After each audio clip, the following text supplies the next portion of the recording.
Spider-Man: Far From Home is the second standalone Spider-Man movie featuring Tom Holland, and is the conclusion to Marvel's Phase 3. It also marks the 8th Spider-Man film in 17 years, and the 3rd iteration of a Spider-Man sequel. But with 8 chances to get Spider-Man right, why do so many people rave about the second Sam Raimi Spider-Man film? Well, I'm Dan Drake, and this is why 2004's Spider-Man 2 is great. Alright, so in a nutshell, here's why Spider-Man 2 has a special place in my heart. In 2004, I was 16 years old. My favorite shows were Buffy the Vampire Slayer and Smallville, 2 series that wrestled with the idea of sacrifice, responsibility, and what it means to be a hero, with a healthy dose of will they won't they love story in the mix as well. My favorite band at the time was Dashboard Confessional, and they had a killer song on the movie soundtrack. Words can barely do justice to how impactful this film was for me. Like it was engineered specifically to emotionally affect me. The experience of seeing this film in the movie theater is seared into my brain all these 15 years later, and it's all because of this shot.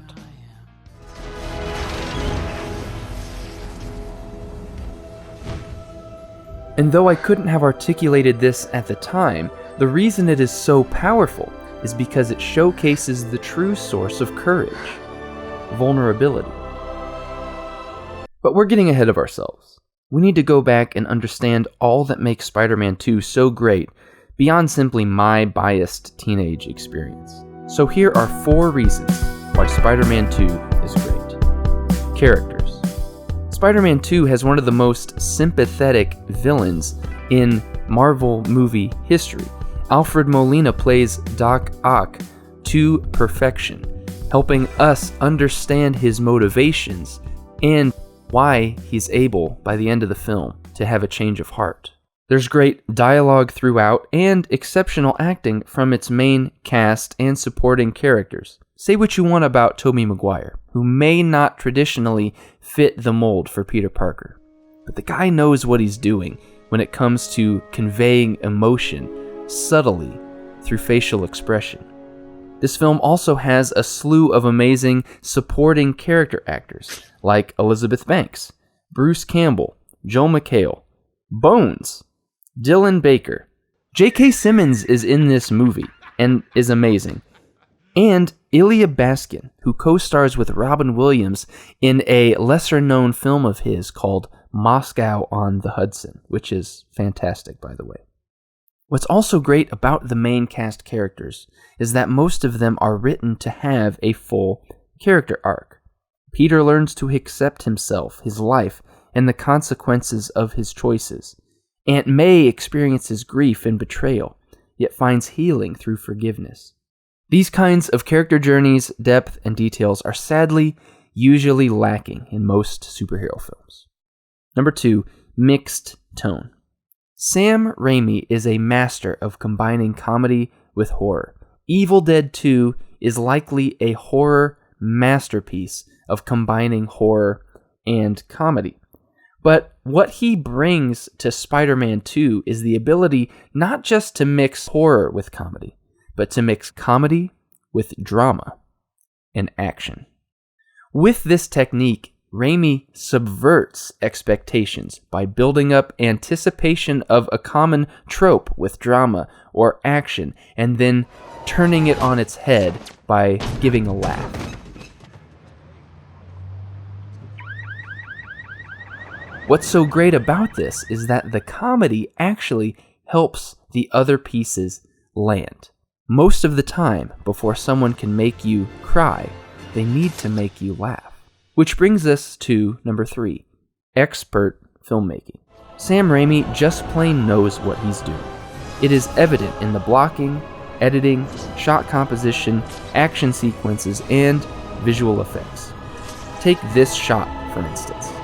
Shots like this are not usually found in many superhero films, who, unfortunately, typically go for the more generic and predictable. It is also extremely deliberate in executing the vision and delivering meaning to the film, which is our 4th point. depth of meaning. Now, when I watch a film or a TV show, I'm always looking for depth. Depth shows up in many ways: symbolism, themes, layers of meaning, meta-commentary, things like that. Any film that can take a viewer below the surface of mere plot events and into the realm of archetypes and symbols immediately gets a positive score from me. This is not easy to do, but is the true power of stories. Here are a few examples. In this shot, Mary Jane looks on Peter disapprovingly.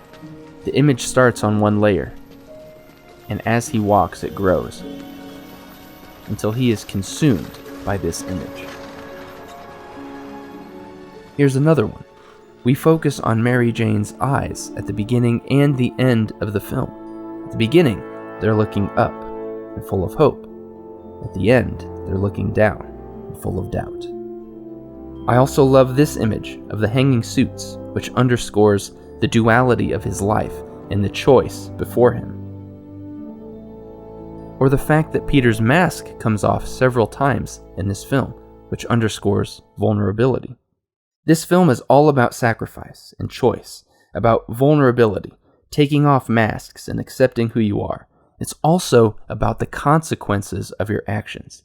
Over and over, Peter makes choices and suffers consequences. He gets fired. He drives Aunt May away. He drives Mary Jane away. Over and over, Peter faces choices and suffers consequences. But the depth of meaning found in this film shows us that we don't find our true selves by ignoring who we are, but by fully embracing all sides, all facets of who we are. Which brings us back to this shot. It is a single scene that encapsulates all 4 points we've discussed so far. All 3 major characters in this scene are at pinnacle points of their character growth. We see the mixed tone of a dramatic character moment right in the middle of an end action sequence. We see expert filmmaking on display, from the editing to the blocking, and a depth of meaning that also brings together all of the film's major themes. Central to this image is the notion that choosing to sacrifice your pride and your masks lead to consequences that are the most meaningful in life, and that true courage is found in vulnerability. So vulnerability is the feeling that we get when we feel uncertain, at risk, or emotionally exposed. Could any one of the troops in this audience give me an example of courage from their life or something they witnessed in a colleague's life? A single example of courage that did not require uncertainty, risk, and emotional exposure. A young man stood up and said, 3 tours, ma'am. There is no courage without vulnerability. Hey everybody, thank you so much for watching. Why It's Great exists to bring positivity to the internet. Each video will cover why songs, artists, books, films, and so many more things are great. So if you believe in our mission, please consider subscribing. And if you love our videos, please head over to our Patreon page and consider a monthly pledge. Even $1 a month goes a long way towards helping me have the time to make more videos, stay motivated, and feed my adorable daughter. And shout out to my first patron, Steven Webster. Man, I appreciate you so much, more than you can ever know. Thank you. This video was also brought to you by Audible. Click the link in the description to sign up for a free trial, and you'll get not 1 but 2 free audiobooks. Before you go, please smash that like button and drop me a comment. I'd love to hear about ways you're helping to bring positivity to the internet. Thanks again, and we'll see you next time.